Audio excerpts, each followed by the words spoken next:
Miss Moonified, and welcome to Corporal Creepy's comeback collaboration.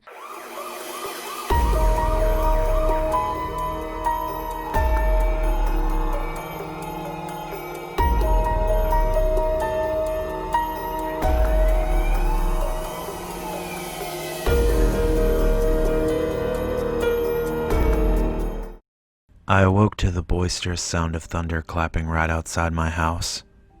So close, in fact, the flash of lightning lit my entire room. The rain continued, and I needed to sleep, so there I lay on my back, head facing the ceiling, trying to keep my thoughts from racing. My room was pitch black, with the rain making the only discernible noise. I was finally able to close my eyes after a while, but as soon as I did, another violent clap of thunder roared so loud it made my ears ring. Except this time, as my eyelids were instantaneously opened by the blast, I saw the shadowy silhouette of a head seemingly melting through my ceiling, with red eyes and white pupils focused on me. The vision only lasted a second, and it was such an oddity that I summed it up to me being tired and seeing things. I turned on my light for good measure, and of course, there was nothing to be seen. The rain continued. I turned off my light and laid back down face to the ceiling. Slightly rattled by my previous vision, it took me a bit more concentration to go back to sleep. With my room thrown into darkness once again, and the rain still the only sound to be heard, I eventually closed my eyes. And then another strike of lightning. I simply opened my eyes this time, annoyed by the repeating disturbance, and then I saw it again. It was lower now, and I could make out its pitch-black skin, head bulging with veins, and smile filled with decayed and sharpened teeth. It was reaching out to me with both of its silver-clawed hands, and this was all I could make out before the light receded. My immediate reaction was to turn on my light, but I found that I couldn't move any part of my body. I began to panic, but I couldn't gather enough air to scream. Then, the rain stopped. I laid there in complete silence, petrified, unable to move or call for help. I began to hear something mimic my breathing. It was so close I could feel its breath on my face, and the smell was nauseating to say the least. Slowly, I could make out its eyes in the dark as it began speaking. "Do you know why they call prey, prey?" it asked, in a decrepit, clicking tone. This was obviously a rhetorical question considering the fact that I was unable to respond. "It's because..." Its voice deepened as it continued. "That's all you can do." As it finished, another thunderclap revealed its form again, this time straddling me, hands hurled into my chest, with its head tilted and diving. Its mouth was as wide as an alligator's as it came straight at my face. And then I woke up. The sun rays beamed through my window as birds chirped and life outside bustled. I began to feel relieved, until I noticed I could still faintly hear the sound of the rain. And then another clap of thunder.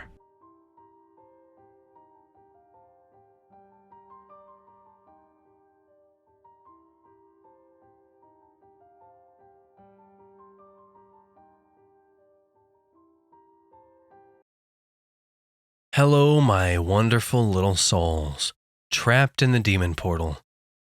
Do I have any fans of cats here? The fluffy little cretins that like to spend their time being bipolar with us. We all love them, I'm sure. But I'm thinking today's story, My Cat Is Not My Cat, by Cecily, 1987, might just change that opinion. So sit back, grip your seats, and prepare to enjoy.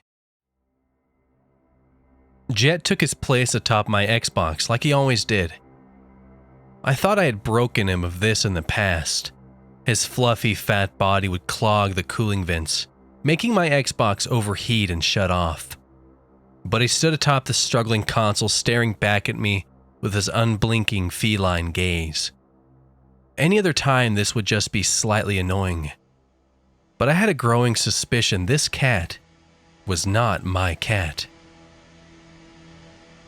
A lot of people will say I'm just being paranoid. All cats act this way. They all have a screw loose. But they don't know my Jet. I found Jet 4 years ago at the city park. He and his brother had been abandoned. 2 little kittens mewing and shivering in the cold. Of course, I couldn't have this. With my mother's permission, I brought both of them back to the house. I had just gotten out of an ugly divorce and was living with my mother until I got back on my feet. I knew my mother had a soft spot for all things fluffy, so it wasn't a big deal to adopt them. She was newly widowed, so we both welcomed more companionship. Jet was pure black and his brother Spike was a gray tabby. They were named after anime characters by my nerd self. My mom just went with it or was unaware of it. Spike, like his namesake, was rambunctious and always getting into trouble. Jet, though, was always timid and preferred to let his brother explore the world for him.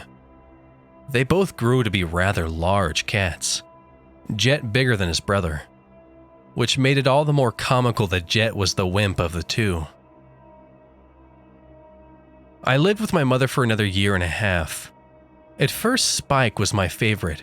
His curious nature and friendly personality made it impossible not to like him. Jet was the opposite. For 3 months, after bringing him home, he would, without fail, freak out and run from me every time I came back from work. He would hide underneath the couch and stare at me like I was a complete stranger. I finally broke him of his annoying behavior. I would fish him out and make him cuddle with me every time he had his freak out and fled from me. Something must have finally flipped in his head and he realized I wasn't going to cook and eat him. But instead of just acting normal around me, he decided to go full clinger and stand me. Everywhere I went, he had to be with me. Going to the restroom would cause him to meow non-stop while bumping himself against the door. Everywhere I sat required his presence to keep me held down. And his fat self was addicted to cat treats, meowing incessantly every time I walked by the kitchen. Long story short, when I moved out to live on my own again, he had to come. Mom believed he would have a nervous breakdown from separation anxiety if I left him. He was my fluffy, needy, tiny panther roommate. My apartment was relatively big for just me and Jet. I went for a 2-bedroom when all I needed was 1. But if I was going to be living alone again at 30, I wouldn't live all cramped up like I did in my 20s. So the extra room was an office, yoga, cat jungle gym room. I splurged on the multi-layered cat tree even though he barely was on it. He was always on me. But he was strictly an inside cat and I left him alone a lot when I was at work. So I like to believe he used it when I was gone. I had gotten a 9-to-5 job, getting paid pretty well as a receptionist at a high-end medical clinic. I was beginning to enjoy my financial stability, my new car, being single, and basking in the light at the end of the divorce tunnel. Jet, Netflix, and Xbox was the only thing I needed at the time. But then something terrible happened. I came home from work to find my apartment door wide open. My neighbor from across the hall was standing by her door waiting on me. She was holding her shivering dog in her arms, a Shih Tzu, I believe. "Oh, Glory, I'm so glad you're back," she exclaimed dramatically as she swooshed around in her robes to face me, her multiple bracelets and necklaces clattering. "Dear girl, someone broke into our apartments."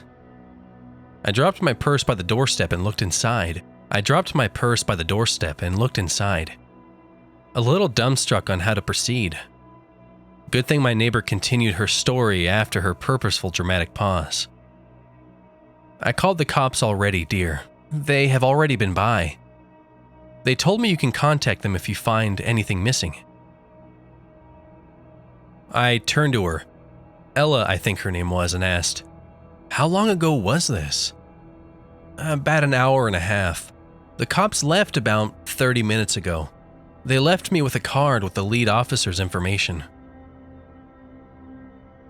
I walked in and began looking around. I waved for Ella to follow. She continued, "I was laying down from a headache, waiting for Max to return from work. Usually I'm at the church for choir practice and Max doesn't get home until after you. But I heard the door begin to rattle like somebody was using keys on it. Ella was now in my living room while I did a quick search down the hallway. I hadn't noticed anything missing. Everything seemed to be the cluttered mess I had left it. I realized Ella had stopped with her story. I rolled my eyes and returned to the living room to give her my apt attention. As if on cue, she continued. So I put my ear to the wall and listened. Ella pantomimed, putting her ears against the back of her hand. I knew my Frank wouldn't be coming home this early, and I knew he never carried around so many keys. Then little Bit started barking. Her eyes widened dramatically as she began petting her dog like it needed consoling. Lil Bit never barks at his daddy like that. Her dog just stared at me and shivered. In my experience with the neighbor dog, he barked at anything and everything. He barked at night, he barked during the day, he barked every time I walked down the hallway. But maybe his bark was different this time. Maybe that's what Ella was trying to express. Different than its normal insistent yapping. I could see Ella was performing another dramatic pause, waiting for me to contribute. He sounded different, like scared? I offered. Yes, she jumped. So I grabbed my .45 and racked the slide. Ella moved her robe aside to show me a large silver handgun sticking out of her pajama pants. This time my eyes widened. Oh Lord, Ella was packing. I said, "Who's there?" And I heard the door slam and the keys start jingling away. Lil Bit was barking furiously, so I scooped up Bit and opened the door. She performed another pause. Nobody there. But your door was wide open. I felt so confused and a little violated. I just turned circles in my living room trying to see if my brain noticed anything out of place. Wait, where was Jet? So I called the cops. They did go in your apartment to see if anybody was hiding in there, and they contacted the landlady Rachel to see if any staff had permission to go into the rooms today. Jet. Oh no, Jet! I darted to my couch and looked under it. Nothing. I frantically called his name again as I ran to my room to check under my bed.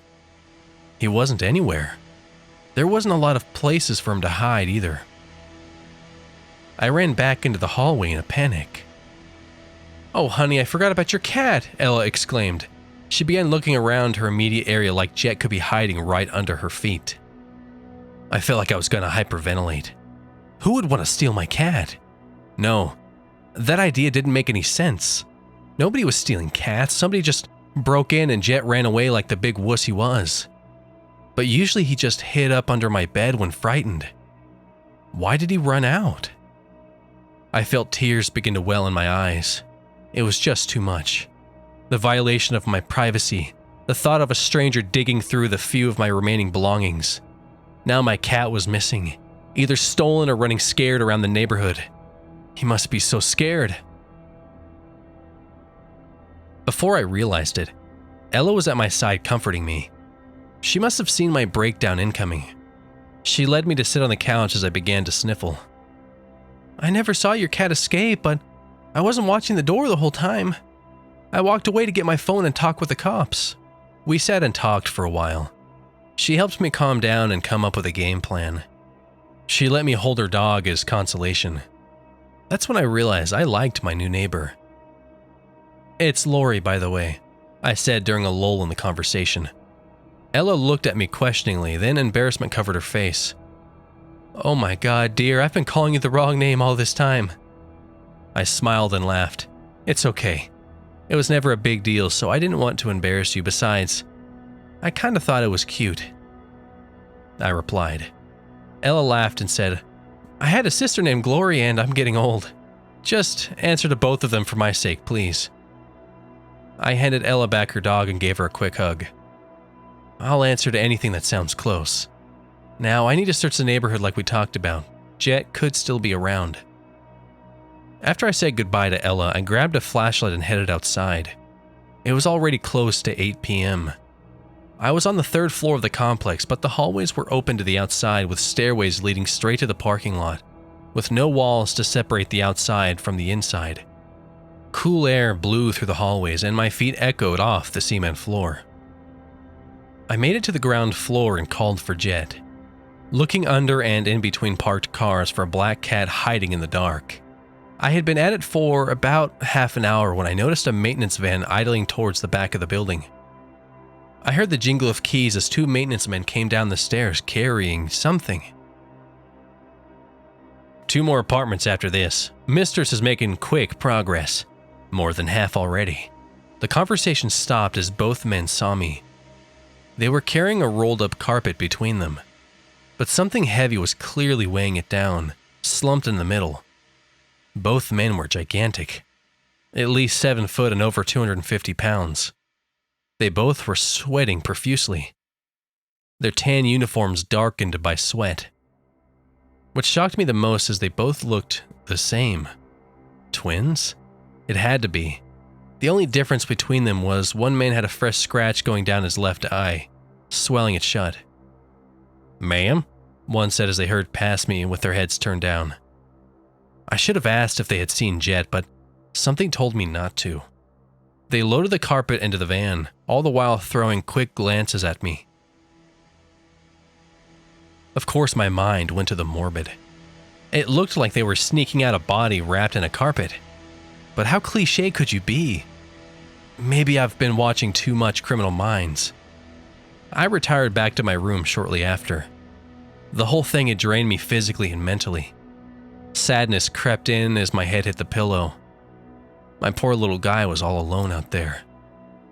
I would put up posters tomorrow. A somber sleep overtook me. The next day at work, I printed out flyers with Jet's face plastered all over them. When I got home, I ate a Lunchable and took a quick shower. I figured I would be out for a couple of hours, hanging up flyers and questioning the neighbors, and I needed to be refreshed for the task ahead. I had my stack of flyers and was grabbing my keys from the counter to head out when I heard a soft knock at the door. When I answered it, I was met by the landlady, Rachel. Rachel was middle-aged, tall, and pale-skinned. Her dark hair pulled back into a tight knot. She had a toothy smile plastered across her face that didn't show in her eyes. The sight of her was uncomfortable as she stood over me. When I opened the door inward, she didn't step back to give me personal space. She stood just inches away from me on the other side of the doorframe. An overwhelming scent of cheap perfume assaulted me. She must have dumped half a bottle on herself. Rachel blinked twice, then addressed me. "Good evening, treasured tenant. I heard you were missing a cat?" Her awkward smile still across her face. Yeah, how did you know?" Rachel produced a pet carrier from behind her back and presented it to me. I actually had to step back to not be hit by it. I bent over to look into the dark inside. I saw 2 green feline eyes staring back at me. I quickly fumbled with the cage to let him out. I picked up his fat girth to hold him out in front of me. There are a lot of fat black cats out there, but this one was definitely my Jet. When he was a kitten, he got out of the house back at my mom's. He was gone for 3 days before he returned scared and dirty. He also had a cut on his upper lip that turned into a scar. It made it look like he was giving a humorless smirk. This was one of the reasons he was an inside cat and was traumatized of going outdoors. "Oh, Jet, it is you," I said as I hugged him. He also smelled funny, like chemicals. Something strong and pungent. No telling what he got into out there.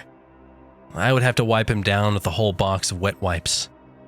But as long as I have him back, I don't care how he smells. "How did you know he was missing? I don't think you've ever met him before," I asked. Rachel blinked rapidly and froze as the smile fell from her face. She reminded me of an old computer trying to load a heavy program. Her eyes darted around my apartment to finally land on the stack of papers in my hands. "I saw the flyers," she said, my brow furrowed in confusion. "Are you sure you just didn't hear it from Ella?" I offered. "Yes," Rachel replied curtly and nodded. She turned quickly and walked away from me without a further word. Okay, bye I guess, I said to myself as I watched her go. I closed my door and returned to cuddling my cat. He was quiet and uninterested in me for the rest of the night. I figured he was shaken up. He usually was very talkative. I would say something to him and he would meow back 9 times out of 10. But he wouldn't even sit on me. He just sat on the other side of the couch and staring directly into my eyes with his unflinching gaze. When I went to bed, I brought him with me to close him in my room. I wanted him to know he was safe now, but he just sat on the edge of my bed and, yes, just stared at me. Except his eyes darted all over my body like he was scanning me. I fell asleep pretty fast that night. Knowing my cat was safe had a lot to do with it, even if he was a little shaken up. But then I had a nightmare. Sleep paralysis, actually. I've suffered from it before, but never this long and this vivid. I dreamed I was frozen in my bed, barely able to breathe. It felt like 100-pound weights were tied to each of my limbs. My eyesight was blurry, but I knew it was my room. The door to my room would jiggle and I could hear the tickle of keys. Tall, dark shadows would step into my room and surround my bed. It was at least 5 or 6 of them. I would begin to hear soft chanting and my body would get the sensation akin to when one of your limbs fell asleep. Then Jet would walk up my legs and stand on my chest. He would bend down to look directly into my eyes. Except they weren't green cat eyes, but blue human eyes. My eyes. The chanting would grow louder and Jet would put his mouth close to my mouth. I could feel the tickle of his whiskers on my lips. I would begin to panic as I felt my breath leave my lungs. I would try to thrash and get up, but my body would remain frozen. The corners of my vision would begin to fade from the lack of oxygen. I managed to get out one word before falling into darkness. It was a plea to anyone or anything. "Help!" I croaked breathlessly. My vision faded to black. Right before the dream ended, I heard a voice come from Jet. My voice. "Help," it mimicked. When I awoke in the morning, I was still perturbed by my bizarre and suffocating dream. Maybe that's why I began to get paranoid about my cat. As ridiculous as the notion was, I was still very shaken up. Things only got stranger from there. The dream occurred the same every night. Sometimes I could speak, sometimes I couldn't. But the dark figures would return to chant. Jet would sit atop me, stealing my breath. During the day, Jet was completely aloof and stoic. No meowing, no cuddling, not even eating treats, just staring, searching me with his eyes. On the 5th day of bad dreams, I regretted even coming home to him after work. It felt like my friend was gone, only an imposter left in his place. An imposter who used a friend's face to violate my dreams. I had delayed coming home to Jet's deadpan stares by going shopping for a few groceries after work. When I was walking to my door, I set down my groceries to fish out my keys. That's when Ella opened her door with a little bit on a leash. We began talking and Ella asked me if I'd found my cat. She cheered ecstatically when she heard the news he had returned. She then looked at me questioningly when she saw my dour reaction. When she asked me why I seemed sad, I froze. I didn't know what to say because I really didn't know what was going on myself. She must have saw my indecisive reaction and offered for me to come over for coffee. I gladly took it. More time out of my apartment. More and more I was beginning to like Ella. Her coffee was strong and taken dark. A neighbor after my own heart. We began chatting and I soon realized Ella was the information broker for the entire apartment complex.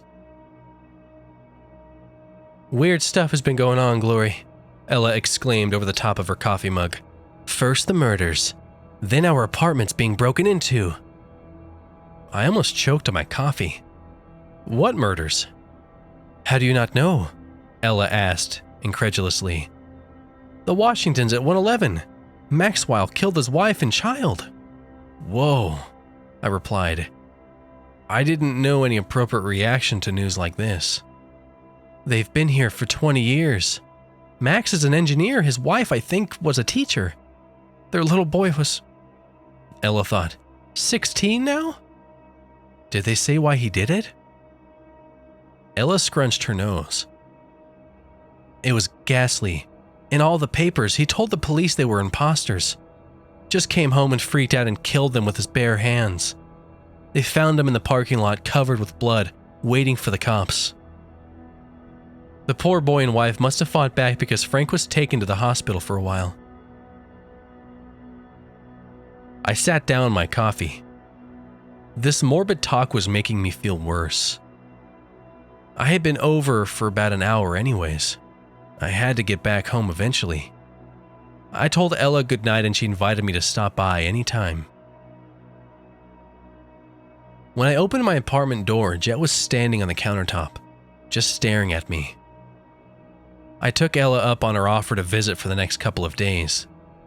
I have to admit, me and Ella were getting kinda tight. I told her all about my divorce and she told me all about how she met her third husband.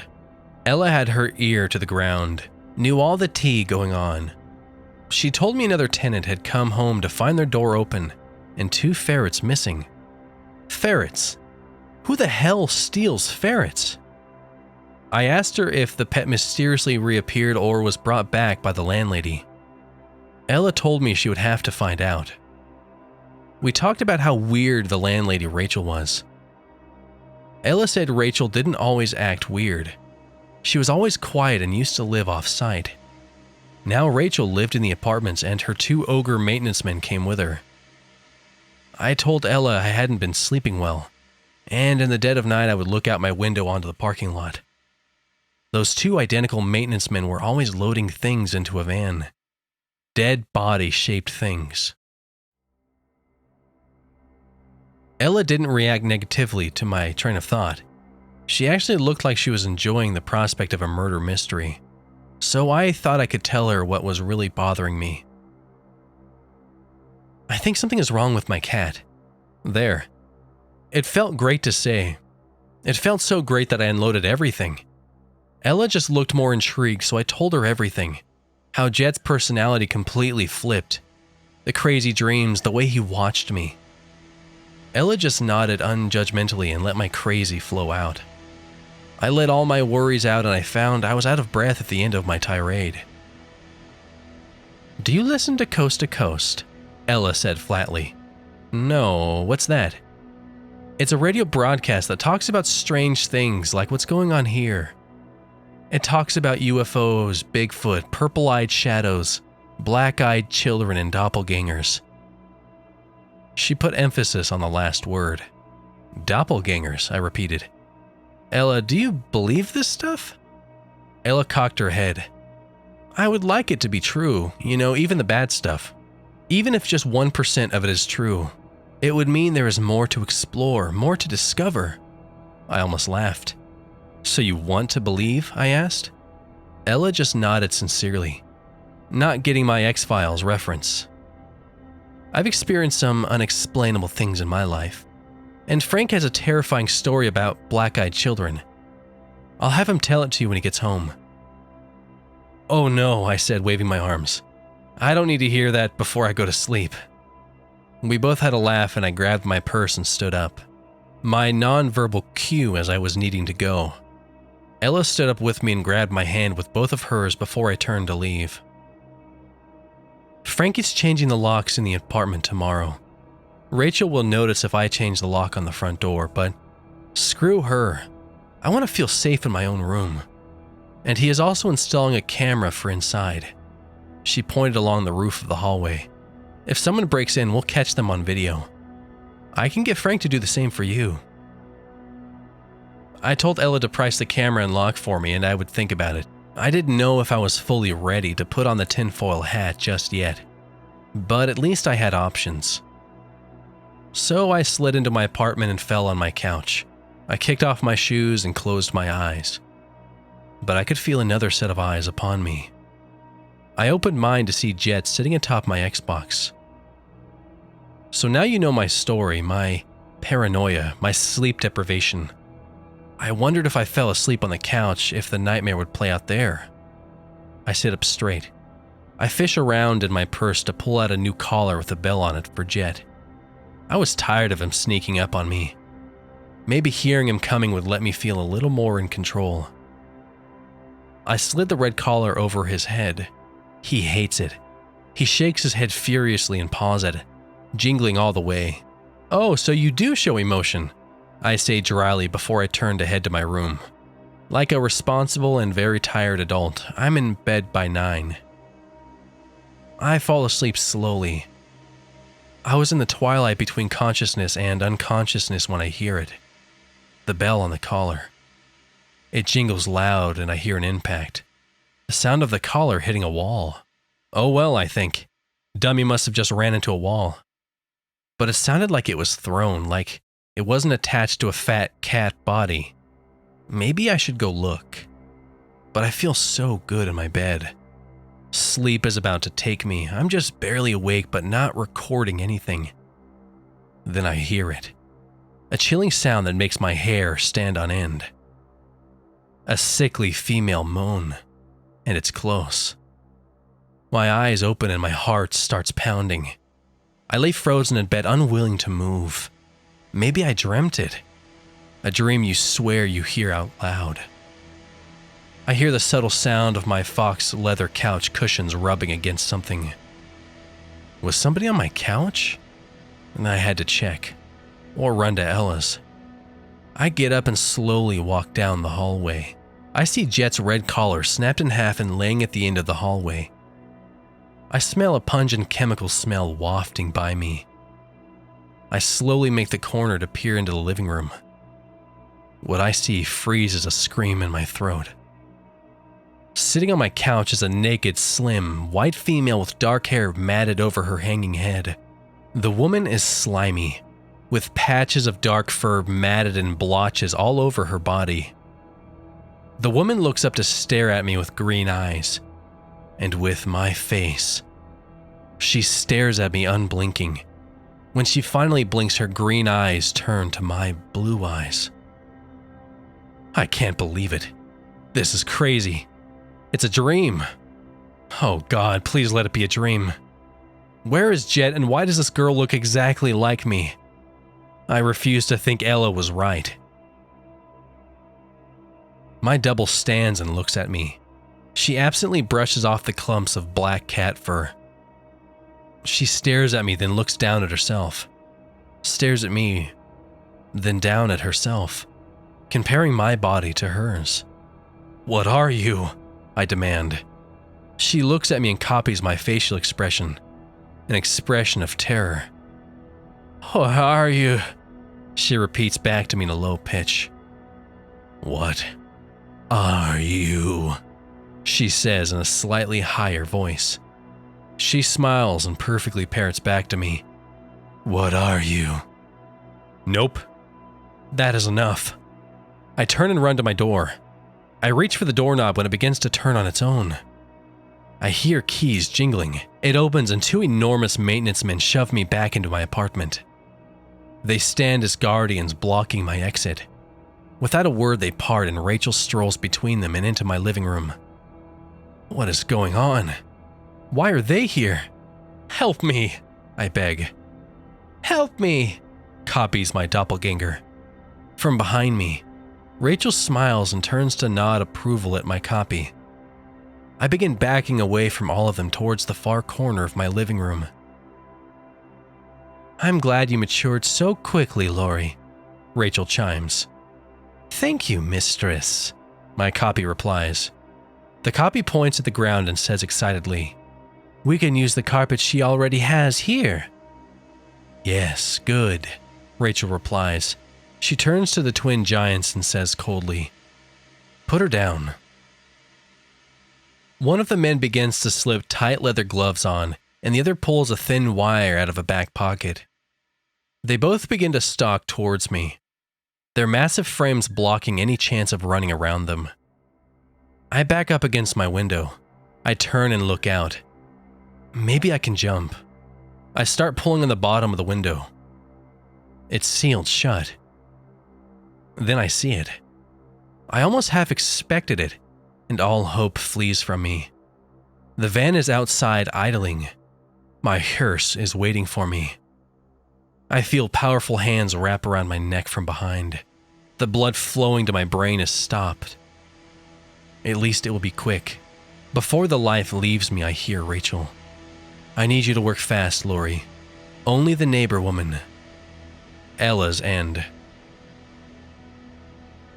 Lori didn't come by for our regular coffee and chat for the past 2 days. I was already worried for the young lady with all the things she told me the last time we talked. Now I was desperately wanting to check on her. I knew when she came home from work, so I positioned myself by my door to listen for her. When I heard her keys jingling, I opened my door with Lil Bit on his leash. "Oh, Glory, how have you been?" No response. Lori still had her back turned, fiddling with her keys. "Glory," I sang to her. Nothing. "Okay, you rude girl." "Lori," I shouted. Lori turned to face me with a blank look. Then a fake smile spread across her face. "Oh, hello, neighbor." She just turned back and slipped into her apartment, closing the door sharply. What the frick? Did I do something to make her mad? Has she gone mad? Maybe it was me going mad. I put Lil Bit down. I had been having mad thoughts lately about Bit. He had been acting different ever since I came home from choir practice yesterday. He wasn't his normal shaky self. He was quiet and still, not even wagging his tail, just like Lori's damn cat. I just stared at him and he at me, everything rushing through my head. The whole complex was changing, all the way from the landlady to the critters. I considered what I told Lori. Doppelgangers. "Well, I got something for you if that's the case," I told Lil Bit. And I didn't mean a treat.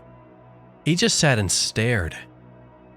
Days passed with no contact from Lori. Lil Bit was still acting strange, recording my every move with his eyes.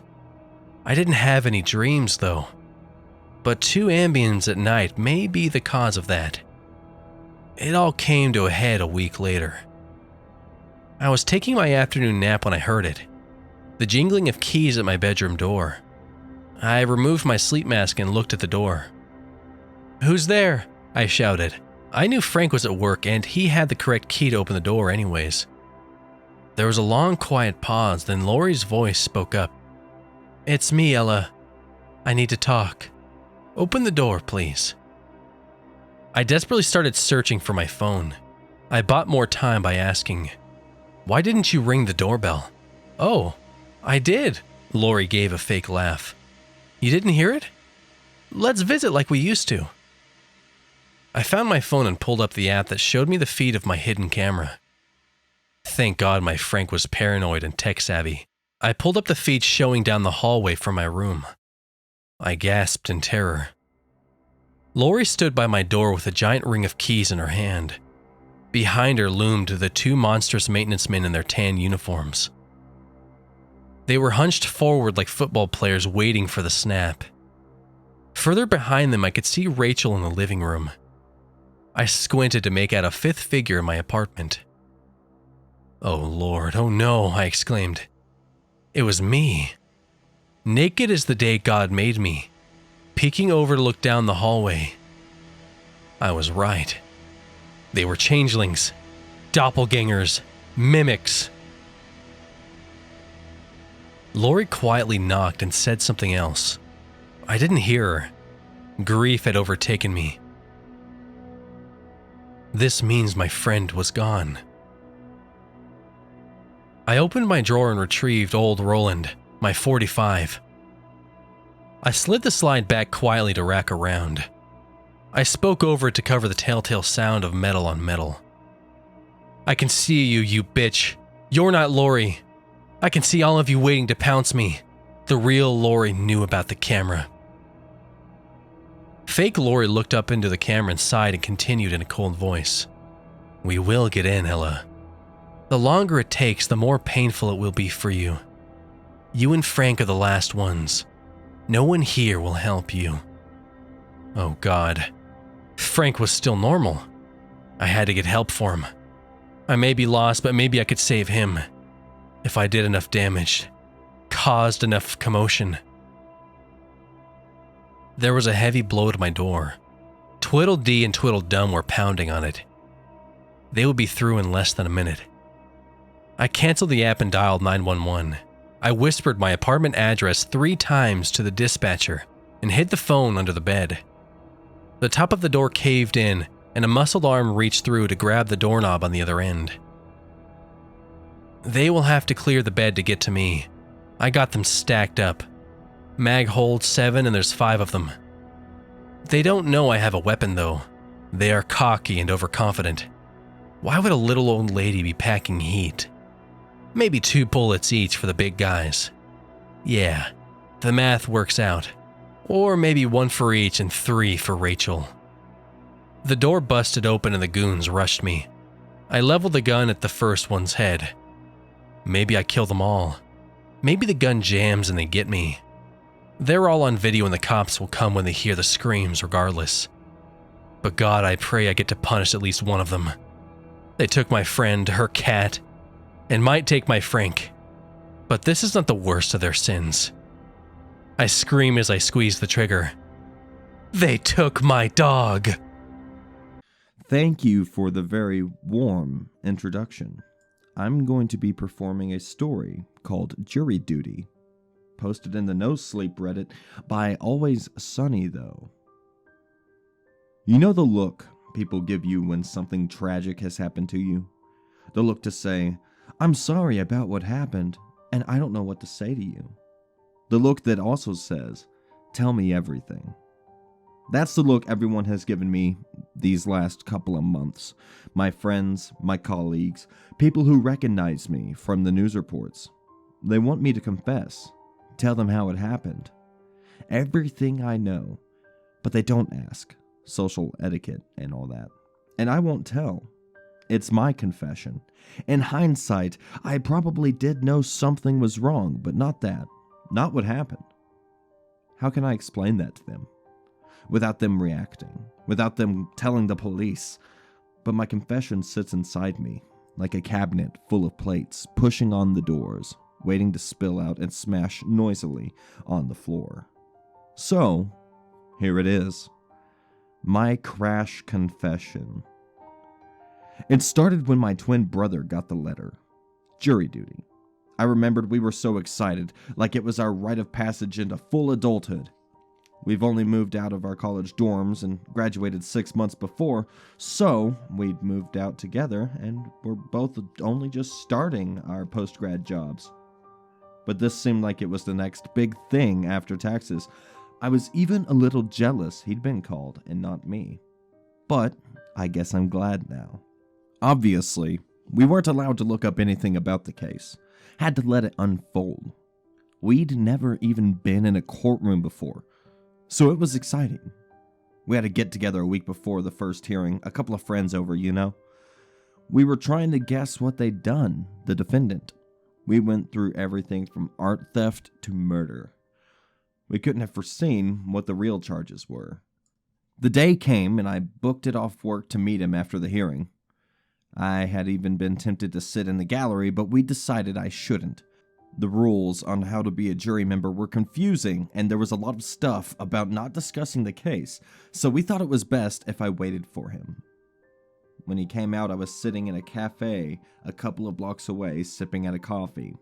I will never forget his face when he walked in. I beamed at him, excited to hear what it was, but he met my eyes, pale and worn. "What happened?" I asked him, a little concerned. "It was just crazy," he said with me, but he wasn't looking at me. "It's a priest." "A priest? What?" I had asked him. "A priest in the docks charged with murder by neglect and all these other charges I don't understand," he said. It's so weird. He performed an exorcism that went wrong. The woman he claims was possessed died from exhaustion. The prosecution says it was through mental torture, instilling the belief she was possessed, so she exhausted herself to death. At the time, I thought it was pretty crazy, like a story from a film. I didn't know then. I didn't know how common this was, how many exorcisms actually did happen all around the world, even now. But when the prosecution started their statements, the priest, he started screaming and screaming. My brother continued. He said he could see the evil forces. He said they should stop the trial. He said he didn't finish the exorcism, and then he started praying. They had to take him out and postpone the hearing. We were told we would be called back if he still pleaded not guilty, but they might plead insanity. Then we won't be needed. I thought at the time it was all so exciting. What a bag to be called up for jury duty on a trial that was straight out of a film. We went home that night, my brother still a bit shook up, but pretty much all right. We had pizza and didn't think much more about it until the call. About 3 days later, the court said he had come back as the priest was still pleading not guilty. This time my brother was not so excited. He wasn't sure. He told me he hadn't been sleeping properly since the first time. I told him we watched too many scary movies. The priest had just gone crazy on religion and he had committed a crime. If it was a murder, it would still be horrible. My brother decided to suck it up and went. I couldn't take a day off work this time, so I sat at my desk waiting for the day to end so I could go home and hear what had happened. When I got home, our apartment was empty. It wasn't strange, we were twins not joined at the hip.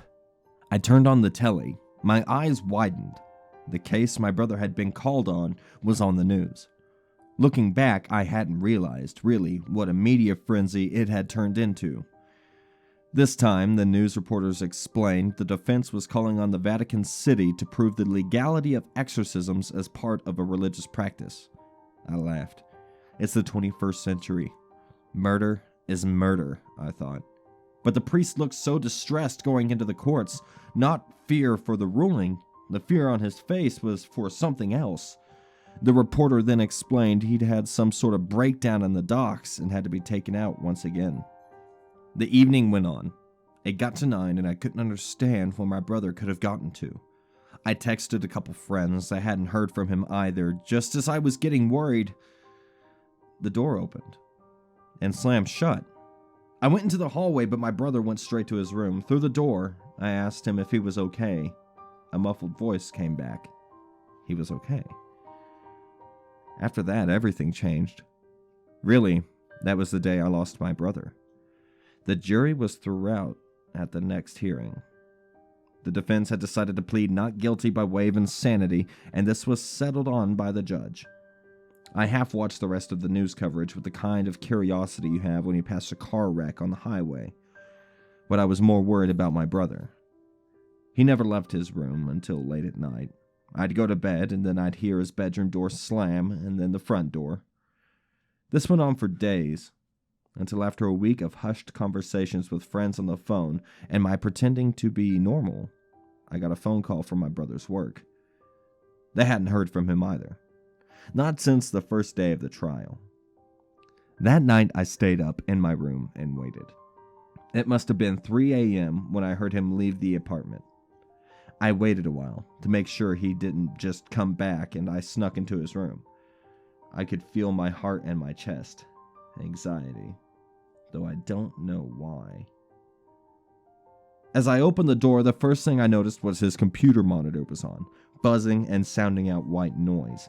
The picture was so strange, but I figured we were using the static to help him sleep. But then I saw it. The absurdity. The madness. Lit only by his monitor, the walls were covered in clippings and pictures of the priest I recognized from the news. There seemed to be fingerprints of red paint on the pictures and on the furniture. My eyes followed the trail. On the left-hand wall was something smeary. I couldn't see it well. I tried to focus my eyes, and then I saw it. An awful face was painted onto the wall in dark red paint. It was demonic with horns. The painting seemed alive in my eyes. A flash of panic and misery panged throughout my brain. The blood ran from my face, and I didn't want to see it anymore. I didn't want to know anymore. My brother was having a breakdown. I didn't know what to do. I slammed the door shut and ran to my room. I spent that night laying in bed wondering whether I should confront him or whether I should phone our mother. The image was burned into my vision and rocked from fear in my bed. In the end, I didn't have to do any of those things. The next time I saw my brother was on the front page of a newspaper.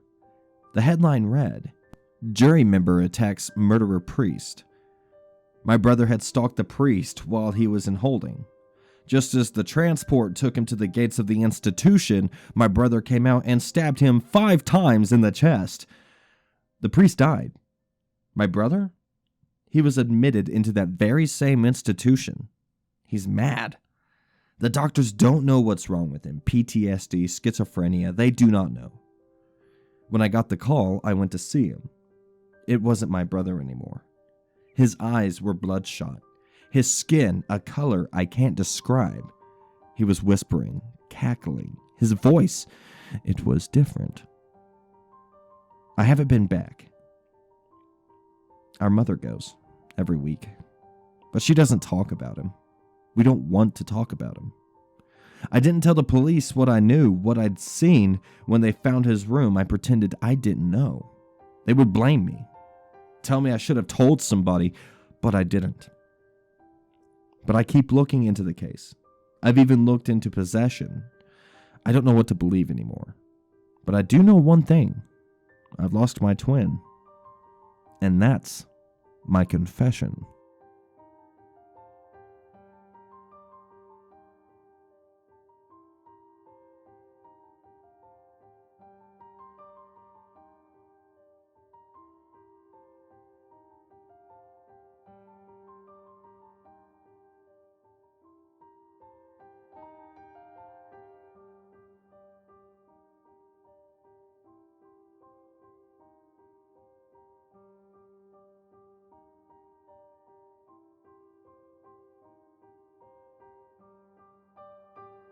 I went camping about 3 weekends ago in the Huntsville National Forest near Texas. Me and 3 friends that came home for that weekend, they were all in college and usually we all get together at least once a year. Old friends from high school and all that. For the camping trip, we planned to go backpacking deep into the forest, live off what fish and other wildlife we could catch. We've been doing this for a while in Texas and numerous places, Arizona, Colorado, if anyone is familiar with the Spanish peaks there, New Mexico. So we're pretty much used to anything you could encounter out there. It was my turn to pick up where we went camping, so I chose Huntsville. More accurately, it's Huntsville/New Waverly, so... Anyway, so we drive up to the park in our car and get to the nice spot and start walking off into the forest. We had some laughs along the way, everyone catching up with each other's lives. We walked until it started to get dark and set up camp where we stopped. Everyone gathered wood to make fire and we set our tent up. And we do what we always do. Try to scare each other with weird stories. Around this time, we started to smell something very faint. It was noticeable, but not overbearing. We couldn't put our finger on it. We just couldn't find out what it was. So we just carried on. Mike had to go piss, and he walked off into the forest. A second later, he came running back, piss all down his jeans like he missed really bad. Immediately we all crack up and throw some jokes at him, but then we notice that he was white as snow and trying to catch his breath. He starts screaming for us to follow him and runs off. We all get serious and go follow him. Not knowing what the problem was, we started to hear a faint scream and crying in the distance, in the direction where we were running. It was pitch black away from the camp, and Mike had the only flashlight. We left ours back at camp, of course. But anyway, he had to go take a piss, so he only had one. So at this stage, we didn't have much of a choice but to follow the light. It was frantically pointing here and there in front of him. The scream gets closer to Mike, and he starts slowing down. We then noticed a ratty old cabin that looked like it was abandoned except for a faint light that we could see coming from one of the old mildew-covered windows. The crying was intense. Whoever it was couldn't breathe enough to let out a full yell. We followed Mike up the front door, and we could all hear the crying from inside. As soon as he knocked on the front door, it stopped. We all waited and heard really heavy footsteps walking fast to the door. There was a giant slam against the door and the sound of the bolt locking. Then nothing. We waited for a bit, knocked a few times, but still nothing happened. We walked around the house. There was no fucking way any of us were leaving each other's side. And we noticed a window, which was a good ways up, but anyway, Alex took a deep breath and asked us to give him a boost. So, we did. Me and Mike lifted him up to the window. We watched as he brushed away dirt and webs from the window and placed his face close to the window, trying to see anything, something at least. There was a quick beat, then suddenly he breathed in fast and let out a loud scream, then fell back from the window, screaming bloody murder the whole way. We all tried to calm him down, but he was hysterical. We went to him, but he just started to shake, punch, kick, cuss, you name it, and then he just took off towards camp. None of us wanted to be separated, so we all ran close behind him.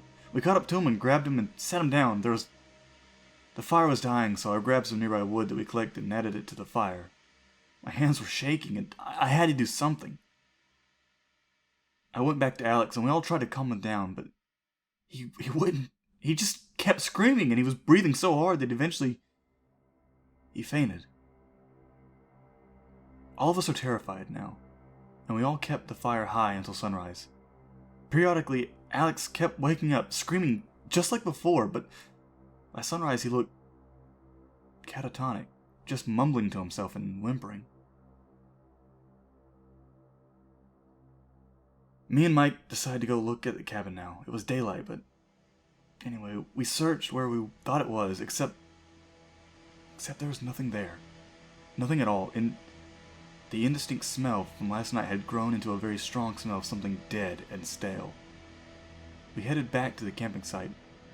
When we got there, we found Alex had chewed into the sides of his face and was swallowing so much blood that he was throwing up. John was at his back, and he looked like he was about to die from exhaustion. I guess we all looked that way. I didn't notice it until I saw his face. Alex said quietly that we need to leave now. We all started to pack up the tent, and it started to rain really heavily. It was about noon at this point, and the sky started to grow really dark. Alex started to go into a panic. He went and grabbed a large stick and yelled at us to leave it, and then he'd knock us out or drag us to there himself. Mike started to yell at him, and then they started to fight. We broke it up, and we finished packing, and then we started to make our way back. After a little while, we arrived at a creek that we had crossed the previous day, only it flooded over. The water was moving too fast for us to cross. Alex started to scream again, yelling at Mike for taking his time packing up the tent when we could have gotten out of there. This went on for a while until we finally convinced Alex to calm down and tell us what happened. He said as soon as he put his face against the glass, a face was on the other side and did the same thing, and it started to smile really big. It had dark eyes and a dark mouth which was bigger than Alex's. As the smile got as large as it could, a giant shadow behind it swung something down and sliced its face off. The face was stuck to the window, and he said it started to laugh quietly as it slid down. Mike, still pissed off, and though he wouldn't admit it, beginning to get freaked out, started to argue with him again. We eventually started to follow the creek for a way to cross. When then we started to see toys floating in the creek. Really old toys. Old Barbie dolls and baby dolls. This wasn't like any old trash floating in the creek though. This was a lot of Barbies. A lot of baby dolls. One washed towards the side and Mike picked it up. It had some kind of voice chip that was dying and started to say some gurgling words that we couldn't understand, followed by a sad excuse for laughter. Then it sounded like it was whispering. We thought the batteries must be dying, and then he threw it down. We kept going and the sun was starting to set. Alex was freaking out more now and was whimpering and breathing heavily. We all started to see shadows moving behind trees, something we called BS on until we were all seeing it. It was barely light out and we had to stop. So we see the cabin was right in front of us. None of us knows what to do, what to think. Mike says, this is bullshit. I'm going there. Alex tries to stop him. We all do, but he just wanted to go home. We all just wanted to go home. Mike says to all of us to fuck off, do our own thing. He doesn't care anymore. This is all bullshit. We started to hear hundreds of the same sort of baby dolls as before, laughing, whispering, and trying to sing. We started to move forward past the cabin, all of us, and kept pushing forward. We smelled something dead in the air, something stale. The same something as before. We started to hear something dying, something crying, something screaming. We kept going. We eventually crossed the creek and left the woods. We get back to our vehicle and got in. By now it's pitch black and we drive. We are about to get on the 45 to Houston, but the road is under construction and it can't be accessed. It points to a detour. As we head towards the detour, it seems to be small, bumpy roads going into the woods. We then see a young girl come up to us. She looked like she was in trouble, young, pretty. She approaches the passenger side and looks like she's really drugged up or beaten up. Alex doesn't roll down the windows, nor does he open the door. She reaches for the handle and he immediately locks it. She puts her face on the window and starts to smile really, really big. And so we floor it. Alex starts to cry and scream and we all begin to breathe heavy. We finally cut and take a street that takes us up to the 45 and we take it the whole way. When we get back to my apartment, everyone doesn't know what to say and we all break apart and go our separate ways. Mike messages me later and he says he's going to go back. I try to convince him not to, and all he does is say it was our own mind screwing with us. I think he just wants to prove to himself he wasn't scared, but I can smell that stench everywhere now. I don't go out anymore. I just stay in, and I don't answer the door. Last week, everyone I met was acting really strange. People that I knew for a long time, and total strangers. My own dad, when I went to his place to eat supper with him, he just watched me strangely when I was sitting down. He didn't say a word the whole time. I kept asking him, "What's wrong?" And he just slowly shook his head. When I was leaving to go home, I turned to wave. He had black eyes and an open mouth like he was in pain. When I started to walk back, he shut the door and bolted it. I stayed there knocking and knocking. Nothing. I called him. His phone was disconnected. I even called the police. Halfway through the questions they were asking me, the connection started to get faded and staticky. I could hear a faint mumbling, and then singing and laughing. Mike has completely vanished at this point. There is not even a record of him being alive. When I call Alex's house, they talk to me like I'm some sort of salesperson. They say they don't know any Alex and to please stop calling. The person who tells me that is Alex's mother. I can't get a hold of John. Someone knocked on my door and when I looked, someone knocked on my door. When I went to look, I saw a face completely covering the peephole and a giant smile started to form. "Sir, are you affected by any drugs at the moment?" "No." "Are you coming home anytime soon?" Excuse me?" "Come home." And then the phone call ended. My mail slot swings open every now and then. Someone's sliding in pieces of baby dolls through it. I try to call people now and all I can hear is static and bad baby doll noises and this crying and screaming. My TV is busted, but when I go to piss I can hear it on. I might be going insane. Whoever lives above me started to scream in pain and crying deeply recently. I hear giant footsteps from their apartment. I hear bangs and something falling to the ground. From the neighbors to the right of my apartment, I hear what sounds like a baby that never gets tended to. And then it sounds like a baby whose batteries. And then it sounds like a baby doll whose batteries are dying. My phone has been ringing now, and it's Alex telling me things in a language that I've never heard before, nor could even manage to repeat. I keep getting emails of pictures of black and small colorations. Now I can't even access my email. Someone knocks on the door, then they slam against it. I hear the bolts unlocking one by one, and I run to make sure they're all locked. And then I just sit down. I just sit down and I begin to cry.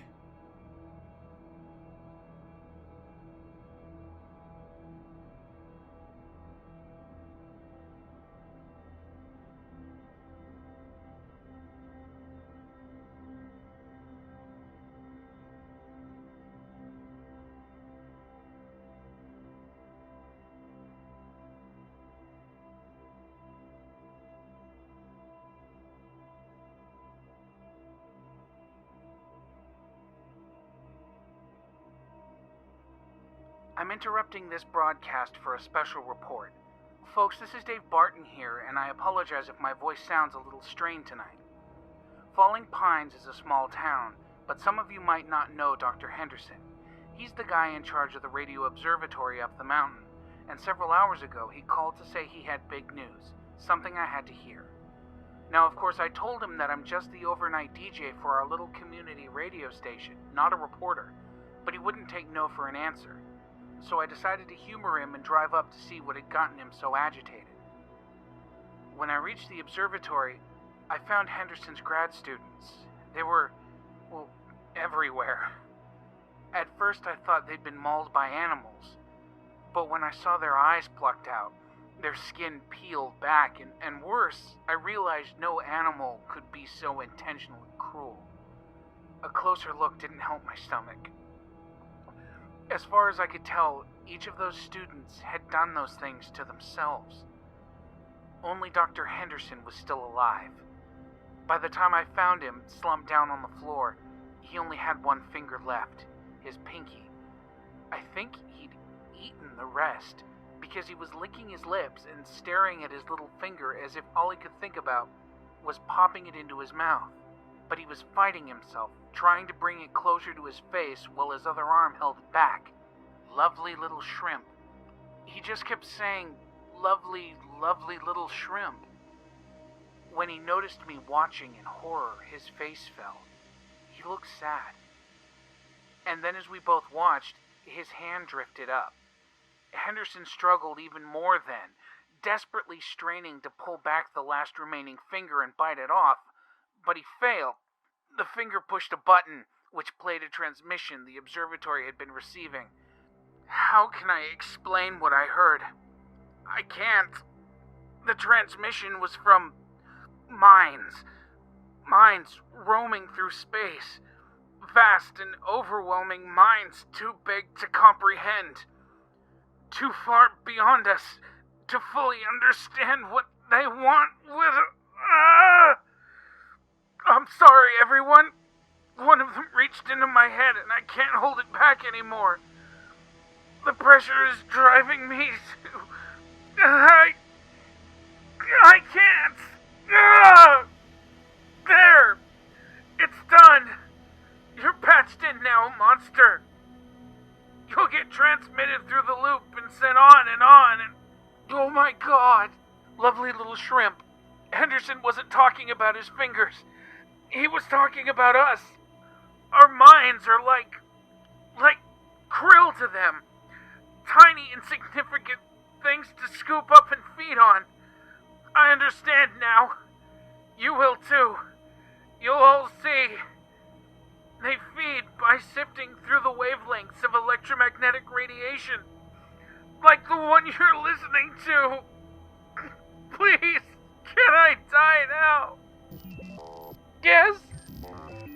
Oh, thank God! He said yes. I'm interrupting this broadcast for a special report. Folks, this is Dave Barton here, and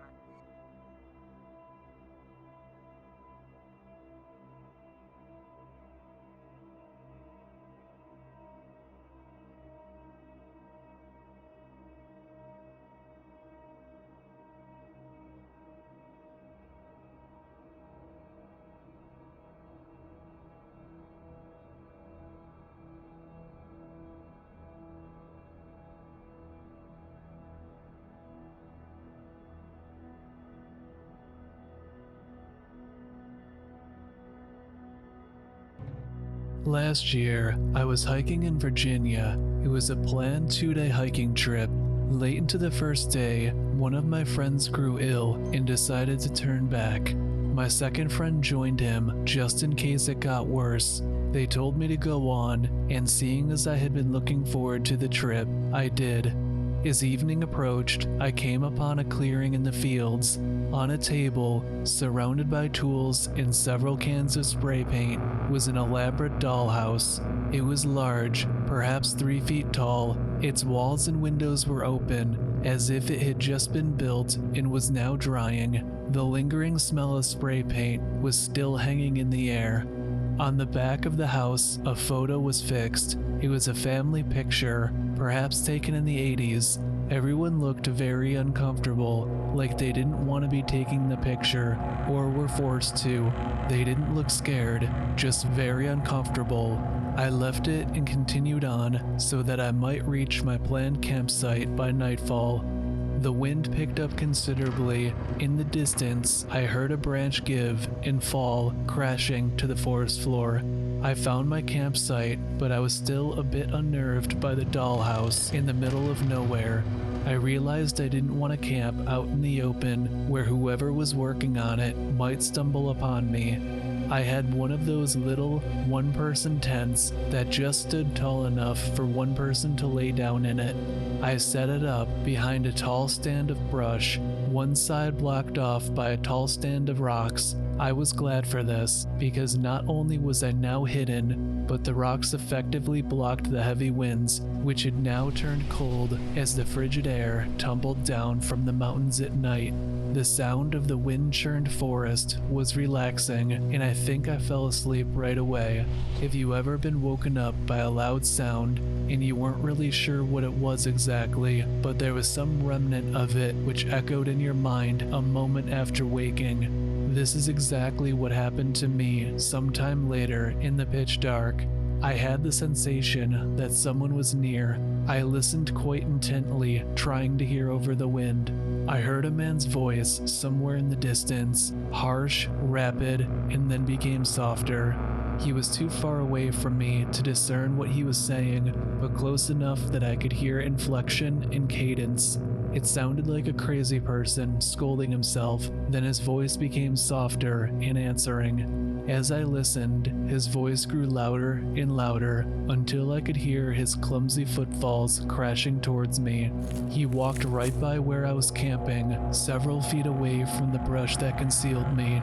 By now, my eyes had adapted to the somewhat pale lit moon, but I still couldn't make anything out more than a large, massive shape. He was probably about 6'6" and heavy built.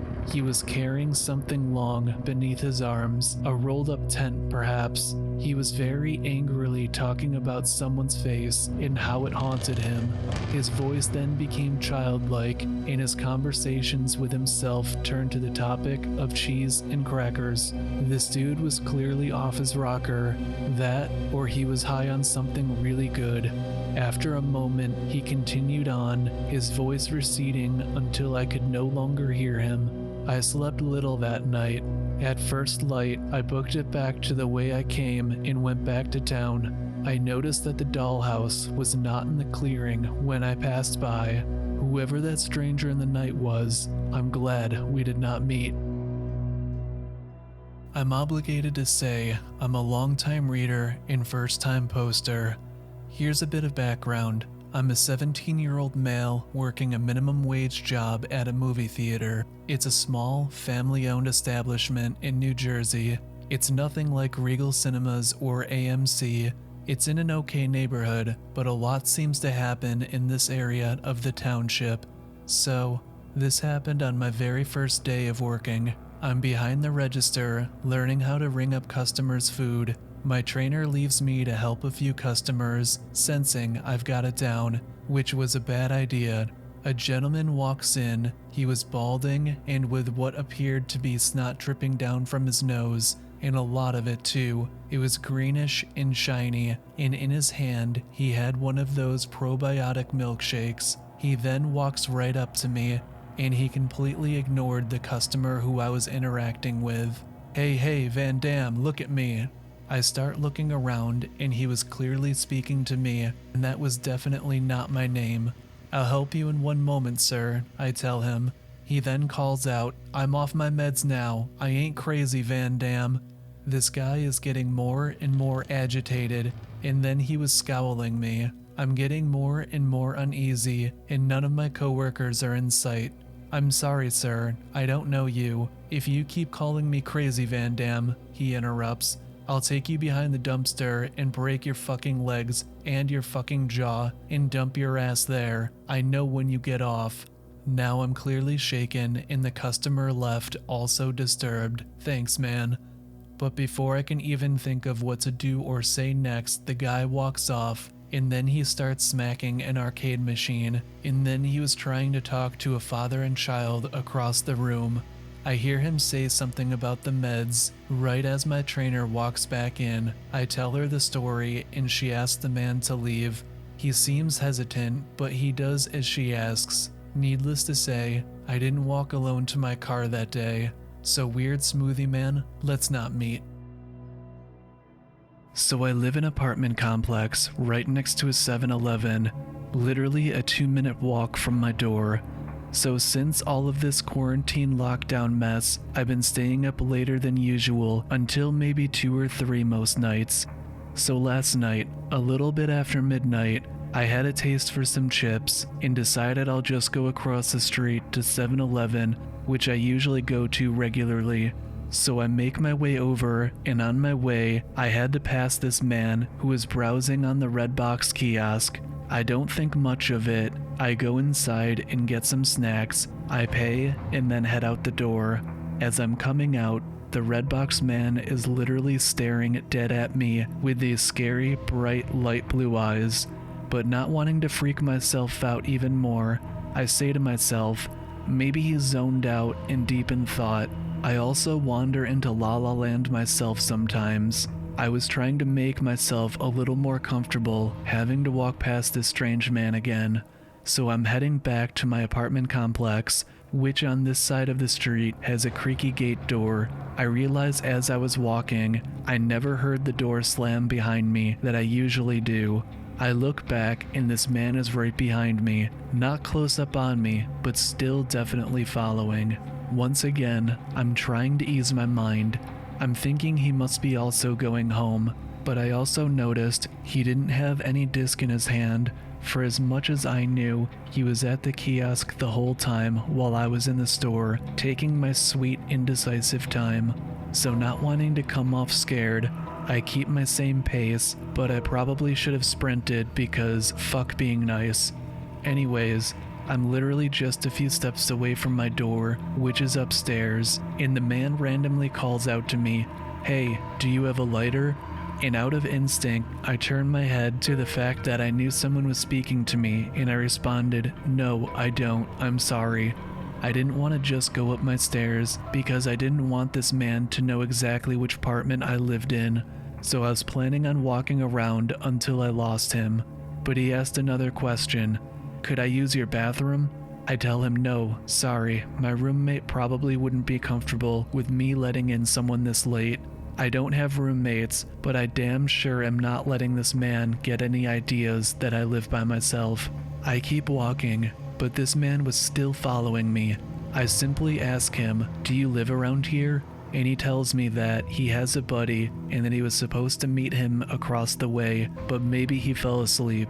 He said that he had never been here before, but the room is number 201, and he also asked if I could help him find it. 201 is my door. Plus, if you have a friend that lives over here, why are you asking me to use my bathroom? I knew that this man was lying and up to something. I quickly came up with 201. That should be right past the pool, right next to the laundry area. My friends are waiting for me, so I should probably get going. My gut told me to head to my car, because what if he was watching me and decided to give me a surprise later on? No, I watch too many movies and read too many stories uploaded on here. So I start heading towards the parking lot. Not running, but definitely walking quicker than before when I realize this man is chasing me at this point.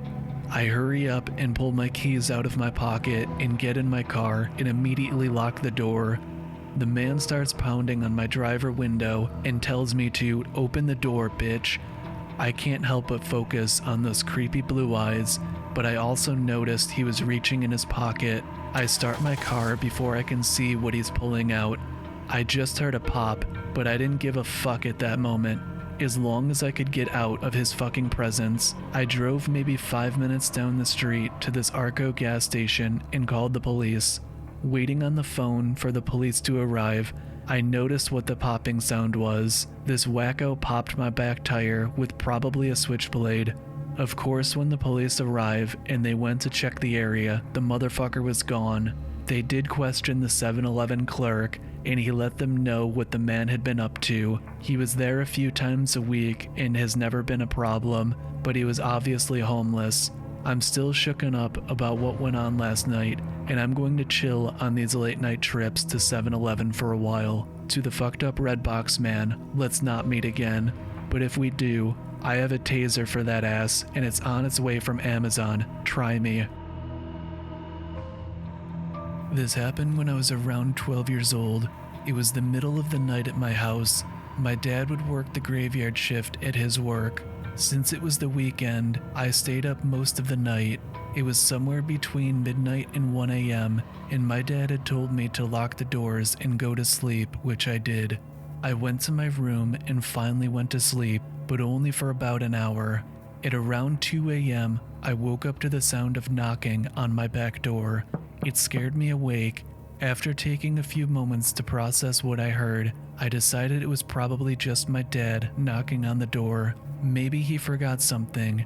Me being really exhausted, I knew that he had a house key on him, so I just told myself that he would unlock the door.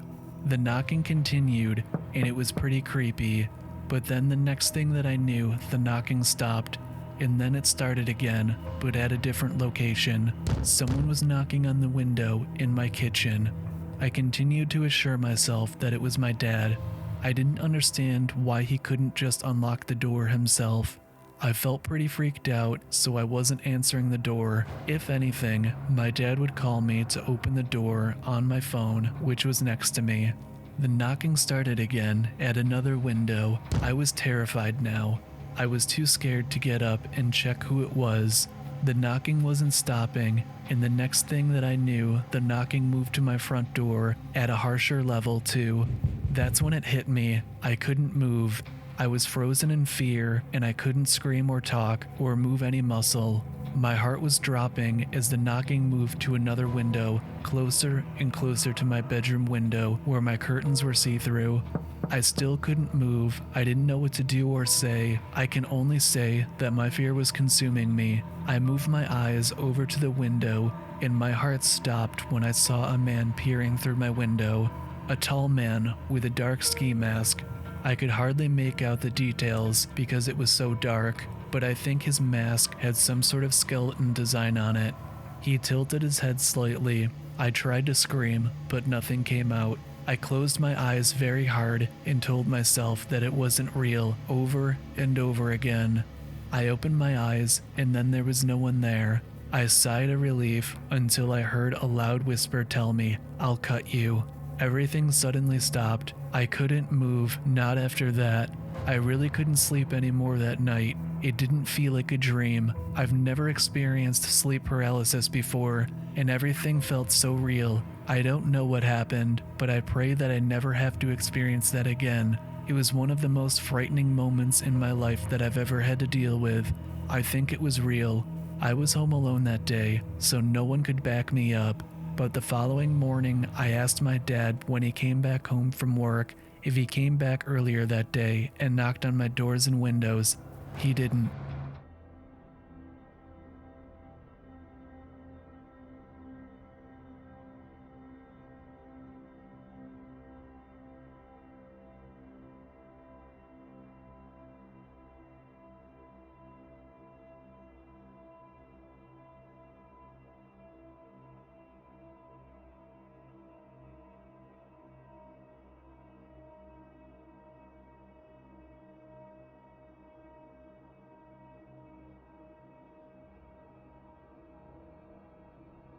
Have you ever heard about the haunted railroad crossing in San Antonio, Texas?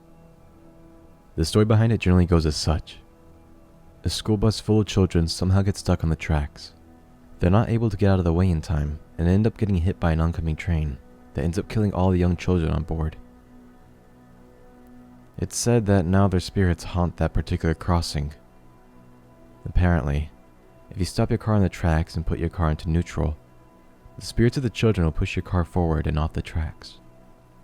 Afterwards, if you take some baby powder or something similar and dust the back of your car for fingerprints, you'll find the little handprints they left behind. Pretty creepy, huh?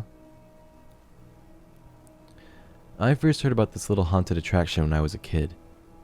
It was the subject of an episode of a TV show I used to enjoy, where a group of people would go around and attempt to explain hauntings or other seemingly unexplainable phenomena. The episode that featured this crossing has stuck with me the most out of all of them. This is largely due to the fact that, unlike most shows like this, the investigation had a very clear and succinct conclusion. The first thing the team did was attempt to reproduce the phenomena, and surprisingly, everything happened exactly as described. Their car rolled off the tracks seemingly on its own, and they did end up finding fingerprints on the back of their vehicle. However, the most interesting part of this episode is how, after seemingly having proven the phenomena was real, they then proceeded immediately with debunking it. They had a land surveyor come out and inspect the area, and he found that even though the surrounding area appeared to be completely flat to the naked eye, it was actually at an incline. The team consulted with a fingerprint specialist to surmise that the fingerprints they had found on the back of the car are more than likely simply old ones from all the times someone had touched the back of the vehicle. This, alongside the fact that they weren't able to find any record of the described bus accident actually occurring, ended up completely disproving the quote-unquote haunting. I can't for the life of me remember what any of the other episodes were about, or even the name of the show for that matter, but the railroad crossing has always lingered in the back of my mind. I always had an interest in this sort of thing. Even though I knew it was fake, I still wanted to check it out sometime, just for fun. I finally got the chance about a couple months ago, when my wife and I had to travel down to that area of Texas for my sister-in-law's wedding. Once I knew we'd be in the area, I immediately decided it was a perfect opportunity to have a little fun with my wife. Unlike me, she was never a big fan of horror, and trying to spook her every now and then is one of my favorite pastimes. I do feel a bit of a dick about it sometimes, but it really is all in good fun, and she has her own little ways of getting back at me, and besides, it's far too funny to give up.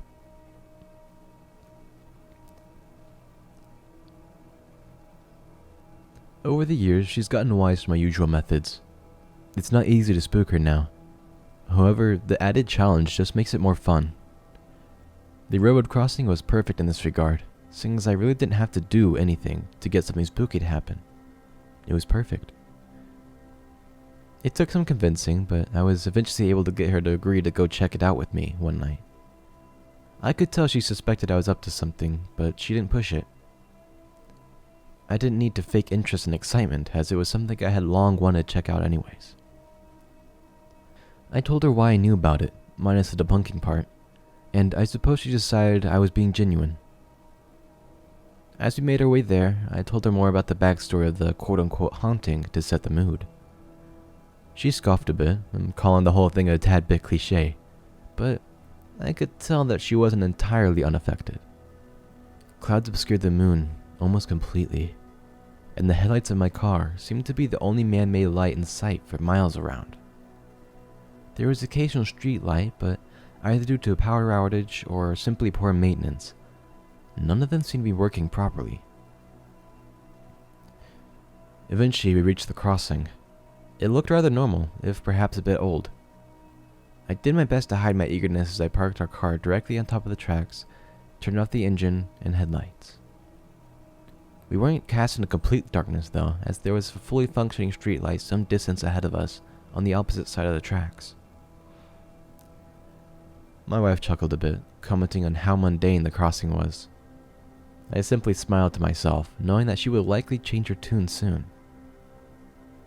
I'd been looking at her, but my gaze quickly snapped back to the front of the car when I caught movement out of the corner of my eye. Whatever it had been was gone when I looked up, but I could have sworn I saw a figure of some sort passing underneath the streetlight. I simply shrugged it off. It was probably nothing but an animal. Perhaps I even imagined it. With a subdued chuckle of my own, I put the car into neutral. We sat there in silence for a few moments, simply waiting. My wife was about to say something, but quickly swallowed her words. As expected, the car started to move at a slow crawl, rolling off the track seemingly on its own. My wife chuckled nervously. She glanced over to me, asking in an incredulous, slightly shaky voice how I was managing to do this. I didn't respond though, staring blankly ahead. She shook my arm to get my attention, and I finally looked over at her. I could see the confusion and unease in my expression, reflected in her eyes. I only barely just managed to utter these words. We're going the wrong way. Even as I spoke, the car continued rolling backwards at a slowly increasing speed. It almost seemed as if we were rolling too fast, even if we had been going the right way down the slightly sloped ground.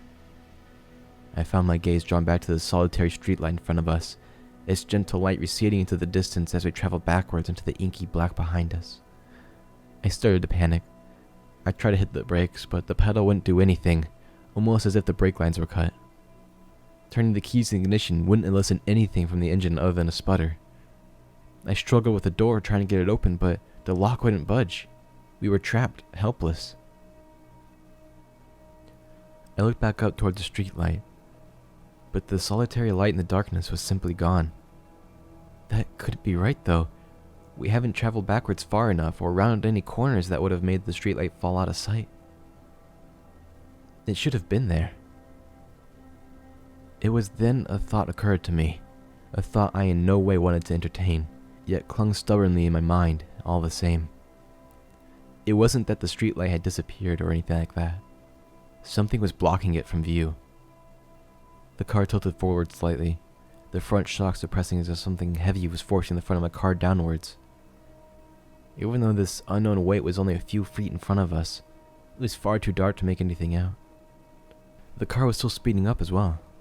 With the engine off, I had no way of reading the digital speedometer to tell exactly how fast, but it felt like it was at least 50 miles per hour at this point. Far too fast. We were traveling backwards down a pitch-black country road with no control over our vehicle at a speed that could easily be deadly. My wife and I clung to each other, terrified. I kept slamming my foot down on the brake pedal over and over, hoping beyond hope that it would eventually work. My vision started to adjust to the darkness somewhat, if only slightly.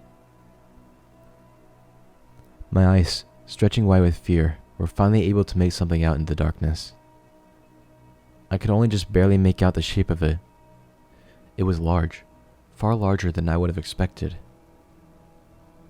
The car was going even faster. I saw the glint of eyes, beady and black. The car went faster and faster. I saw a mouth full of clenched teeth, the mouth too wide and the teeth far too long. The car went faster and faster, and then the car screeched to a halt as I slammed my foot on the brakes one last time. Whatever had kept them from working previously was simply gone. Breathing heavily, I slammed the stick into park with more than a little too much force. My wife and I simply looked at each other, wide-eyed and fearful. Neither of us seemingly able to speak a word. Not that I could think of anything to say anyways. Before we even had a chance to compose ourselves, there was a massive roar from above that shook the car like an earthquake. It was not the organic roar of a beast though, but something more artificial in nature. I was immediately reminded of a war movie that I had seen recently, as something massive tore through the sky above us. It passes us, and there was a brief moment of relative peace. It didn't last long though, as it was followed quickly by a terrible cacophony of sound, a massive impact and rumbling, the sound of an incredible amount of earth being scooped up, trees being torn from the ground by their roots, metal screeching as it bent, tore, and crumbled. All happening at once, and barely distinguishable from each other. An intense assault on the ears. Eventually though, after a time that felt like forever, the chaotic sound ceased, My wife and I released our hands from where they clutched fruitlessly at our ears. We glanced hesitantly at each other, wondering if it was finally over. A few moments passed, but nothing else happened. We looked at each other and each gave a brief nod, coming to an agreement without words. I turned the key in the ignition, barely able to hear the sound of the engine starting up above the ringing in my ears. I hesitated, but eventually flicked on the headlights. I breathed a sigh of relief, as there was no trace of whatever had been pushing the car, if there had even been anything there to begin with. I put the car into gear and began to drive. We didn't have to go far. Our journey backwards may have felt like an eternity at the time, but it could have only lasted a couple of minutes at most. Soon enough, we found ourselves back at the railroad crossing, or rather, what was left of it. We stopped the car, my wife and I both getting out to look on in shock and awe at the crash site of a large passenger jet. The impact had obliterated most everything on the opposite side of the tracks from us, leaving it a smoldering crater. I found myself wondering what would have happened to us if we had rolled forward as intended. The thought alone made me nauseous. My wife walked forward a bit to get a closer look. I trailed a bit behind though, preoccupied with my thoughts. Was this crash and what had happened earlier connected in some way? Were we intentionally being pushed out of the way from this crash? That was impossible though. Everything about the crossing was simply made up. It was simply a bit of sloped ground and nothing more, wasn't it? As I thought about all of this, my gaze was naturally drawn towards the front of my car. It was then that I saw them. A pair of handprints.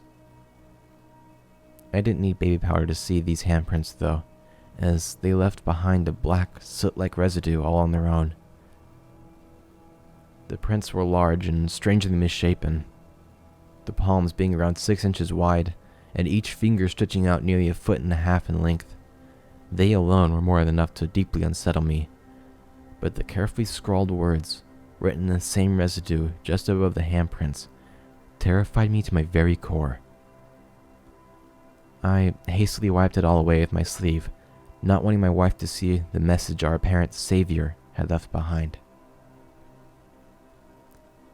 You owe me one. Have you ever heard about the haunted railroad crossing in San Antonio, Texas? The story behind it generally goes as such. A school bus full of children somehow gets stuck on the tracks. They're not able to get out of the way in time and end up getting hit by an oncoming train that ends up killing all the young children on board. It's said that now their spirits haunt that particular crossing. Apparently, if you stop your car on the tracks and put your car into neutral, the spirits of the children will push your car forward and off the tracks. Afterwards, if you take some baby powder or something similar and dust the back of your car for fingerprints, you'll find the little handprints they left behind. Pretty creepy, huh? I first heard about this little haunted attraction when I was a kid. It was the subject of an episode of a TV show I used to enjoy, where a group of people would go around and attempt to explain hauntings or other seemingly unexplainable phenomena. The episode that featured this crossing has stuck with me the most out of all of them. This is largely due to the fact that, unlike most shows like this, the investigation had a very clear and succinct conclusion. The first thing the team did was attempt to reproduce the phenomena, and surprisingly, everything happened exactly as described. Their car rolled off the tracks seemingly on its own, and they did end up finding fingerprints on the back of their vehicle. However, the most interesting part of this episode is how, after seemingly having proven the phenomena was real, they then proceeded immediately with debunking it. They had a land surveyor come out and inspect the area, and he found that even though the surrounding area appeared to be completely flat to the naked eye, it was actually at an incline. The team consulted with a fingerprint specialist to surmise that the fingerprints they had found on the back of the car were more than likely simply old ones from all the time someone had touched the back of the vehicle. This, alongside the fact that they weren't able to find any record of the described bus accident actually occurring, ended up completely disproving the quote-unquote haunting.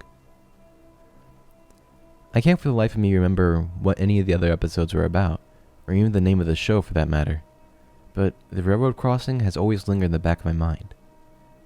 I always had an interest in this sort of thing. Even though I knew it was fake, I still wanted to check it out sometime, just for fun. I finally got the chance about a couple of months ago, when my wife and I had to travel down to that area of Texas for my sister-in-law's wedding.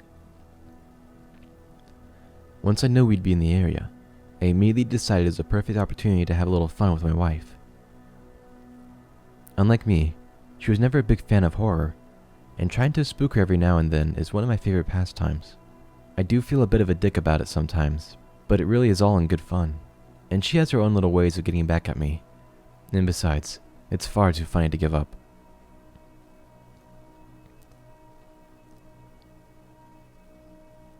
Over the years, she's gotten wise to my usual methods. It's not easy to spook her now. However, the added challenge just makes it more fun. The railroad crossing was perfect in this regard, since I really didn't have to do anything to get something spooky to happen. It was perfect. It took some convincing, but I was eventually able to get her to agree to go check it out with me one night. I could tell she suspected I was up to something, but she didn't push it. I didn't need to fake interest and excitement, as it was something I had long wanted to check out anyways. I told her why I knew about it, minus the debunking part, and I suppose she decided I was being genuine. As we made our way there, I told her more about the backstory of the quote-unquote haunting to set the mood. She scoffed a bit, calling the whole thing a tad bit cliche, but I could tell that she wasn't entirely unaffected. Clouds obscured the moon almost completely, and the headlights of my car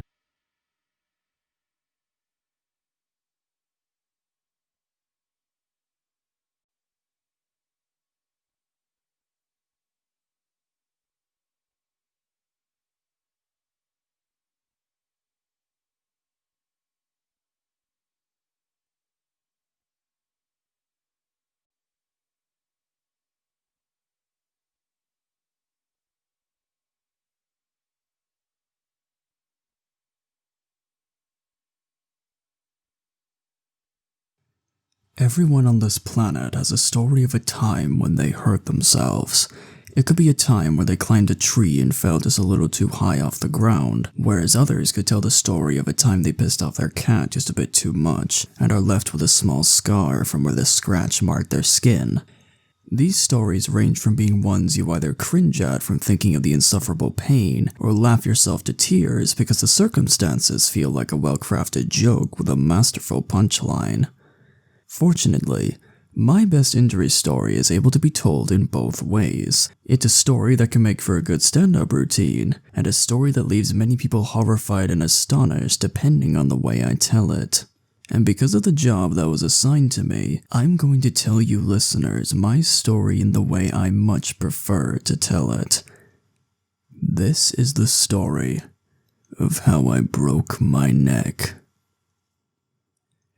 The day was August 7th, way back in 2011. I was 11 years old at the time, and was in the living room playing on a DSi that was way beyond its heyday, when my parents came in and asked if me and my siblings wanted to go to a family friend's house.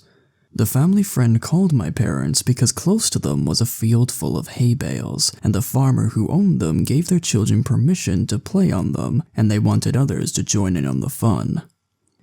At first, I was reluctant. I was never a social, outgoing kid, and the idea of playing around in a field with people I never really got to know wasn't exactly the most appealing thought.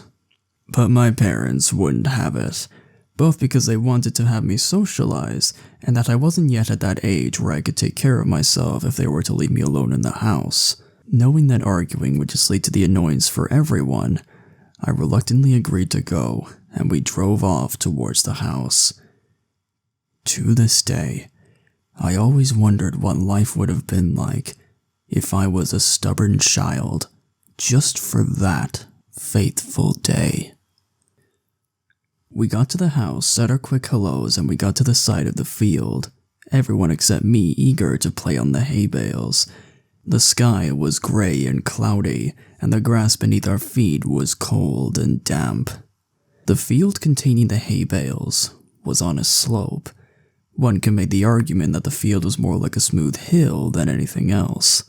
But before any of us could jump the fence, the family friend gave us some rules that we needed to follow. We had to be careful when playing on the hay bales, and we weren't allowed to push the hay bales down the hill, as they would get destroyed and the farmer would be very angry. Everyone was very keen to play at this point, so we all quickly agreed, jumped the fence, which was really just a small wire that was only a meter high, and ran towards the hay bales. The parents remained inside. At first, I feared the worst, and I wasn't having much fun. The idea of just playing around in a field wasn't very fun to my 11-year-old self. I was nimble enough to jump onto the hay bales and try to jump from one to the other, but that quickly lost its charm, as apparently me doing this annoyed my siblings. That was, until I found out that even though I was quite small for an 11-year-old, I was still strong enough to push the hay bales. For the next few minutes, I was happily pushing the hay bales around, trying to push the hay bales out from under the people standing on top of them. My spirits began to rise. I was beginning to have some fun. That was, until I pushed one hay bale, and it started rolling down the hill.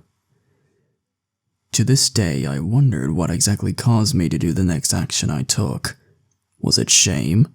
Was it panic? Was it pure stupidity? I don't know. But all I remember was that my 11-year-old mind went into high gear, and I ran after the hay bale.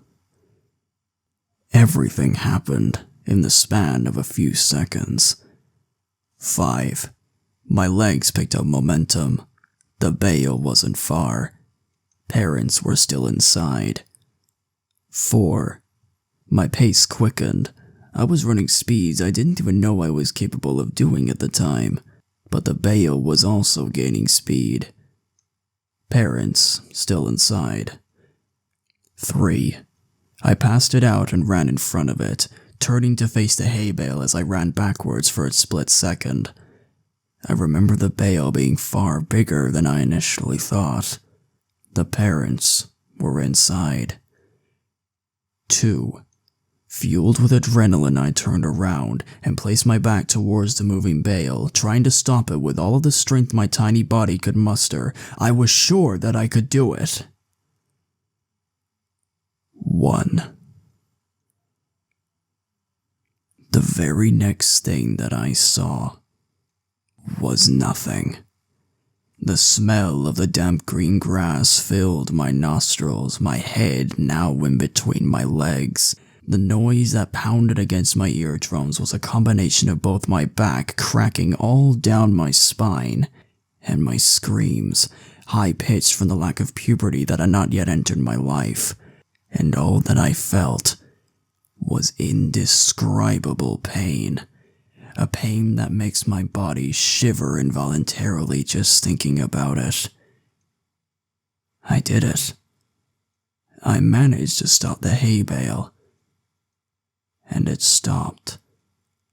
Right on top of me. 2 of the people there managed to frantically push the hay bale off me, and I managed to sit up, my back cracking all the way. I started limping towards the house. Nobody was taking me too seriously. They just saw me as being overdramatic and overreacting. At that point, I was inside with the parents. They thought that I was overreacting as well, but they decided to take me to the hospital just in case I messed something up. The pain from my body only seemed to have gotten greater ever since the accident. The pain was so strong that I wasn't even crying. I was just shouting in fear, in some kind of fear that I never experienced before. When we eventually got to the hospital, they immediately put me in, and the doctors, taking my story a little bit seriously, put me on a flat bed and took me to an X-ray. The only thing that I can remember from that moment was when I got out of the X-ray, and I was just lying there waiting for results. The one thing that I remember was that a doctor told my parents that they had to keep me on that bed because something was horribly wrong. My little hay bale accident caused all of the ligaments in my neck to tear, and if I were to move my neck at that moment, I could have seriously hurt something, even causing me to go paralyzed if I wasn't careful. What scared me the most was that a doctor told me this. The doctor told me that I somehow took more damage to my neck than other kids, but rather than them still being able to move their bodies, those kids are now paralyzed. I somehow took more damage to my neck, and yet I was still able to move my body. And to this day, I cannot possibly fathom as to why that happened. Fate told me that I was supposed to be paralyzed, and yet I'm not. I'm still able to move everything just fine, maybe a few small pains in my neck, which I'll probably get arthritis when I'm about 30, but I'm still able to move around. Why? That is one question that I'm going to have for my entire life, and I will never get an answer.